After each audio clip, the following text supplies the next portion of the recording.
Megan Cost. I'm a mom. I'm also a teacher in my 10th year of teaching, and I am here to teach you some newfangled math. So let's get started. Today we're going to go back to basics and we're going to look at what place value is. Place value is the basis for a lot of the Common Core math strategies. Common Core focuses a lot on teaching children why math works and not just how to do the simple operations. So the first thing we need to look at is the difference between place value and digits. So digits are 0, 1, 2, 3, 4, 5, 6, 7, 8, 9. All numbers can be made up with these 10 digits. Now, place value shows us how much these digits are worth. Digits tell us how many. Place value shows how much that is worth. So I'm just going to use the first letter of each one of these place values to represent it, except for what we call periods. So every 3 place value makes up a new period. So we start in our ones place, tens, hundreds, and this right here is called our ones or our units, period. Then we get into thousands, 10,000s, and 100,000s. You guessed it, this is called our thousands period. Then after that, we go into the millions. And if you notice, this pattern repeats. So the first place value is the name of the period. The next place value is tens. The place value after that is hundreds. And we show that we've changed to a new period by putting a comma after the first place value in that period. You can only put one digit in each place value, and once one place value hits 10, it goes to the next place value.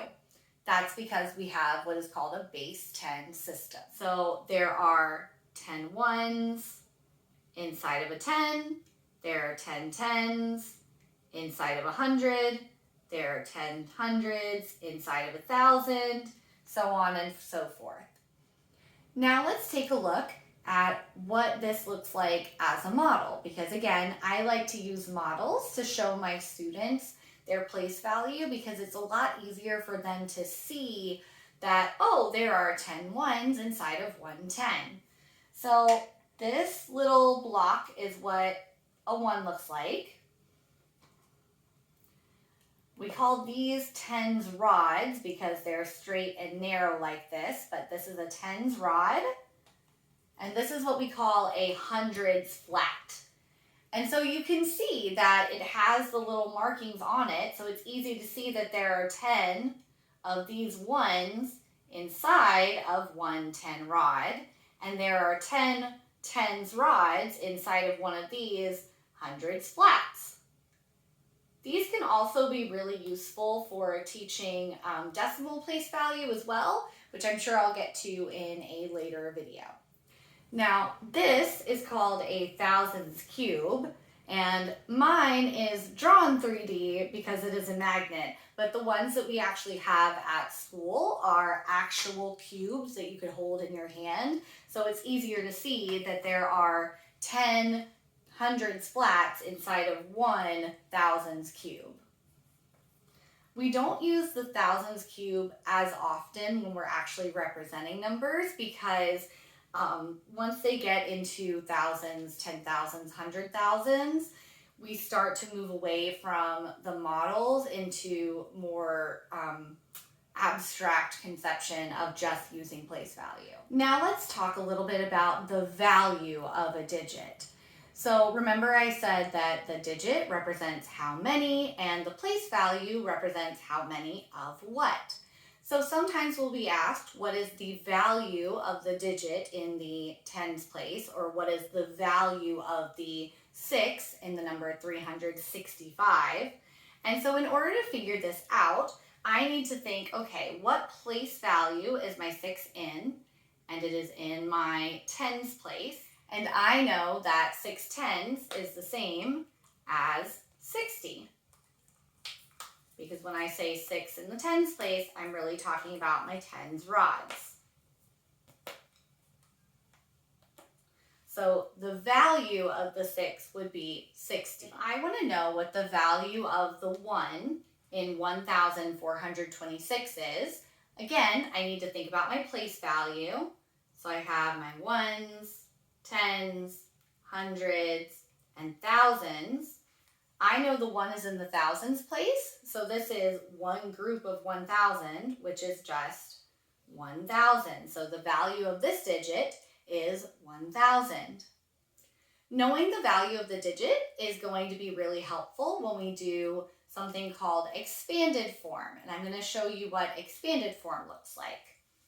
You've seen this in some of my other videos when I was doing partial sums, when I was doing addition, but expanded form is where you write the number as the sum of the value of each digit.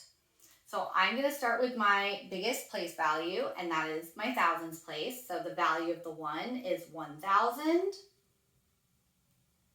plus the value of the 4 in the hundreds place, which is 400, plus the value of the 2 in the tens place, which is 20, plus the value of the 6 in the ones place, which is just 6. So this is what expanded form looks like. Now, you will have some children who want to just put any number that you could add to create this number, but that's not expanded form. That might get you the same answer, but it's not expanded form. Expanded form is adding up the sum of the value of each digit. We can also use place value to help us read and write numbers.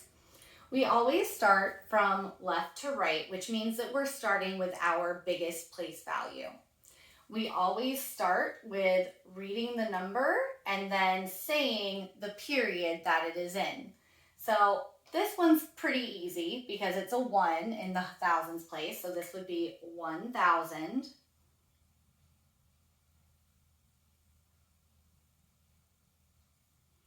And then I'm able to just read the rest, right? 426.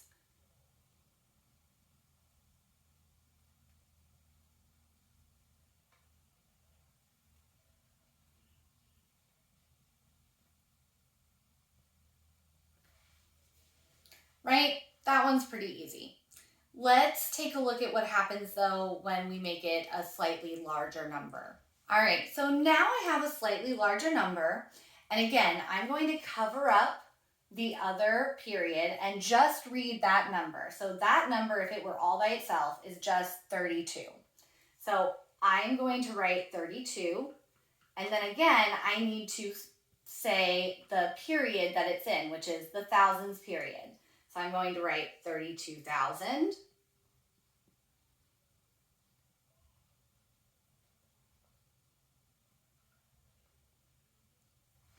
And then I'm going to cover up this period and read the rest, 590.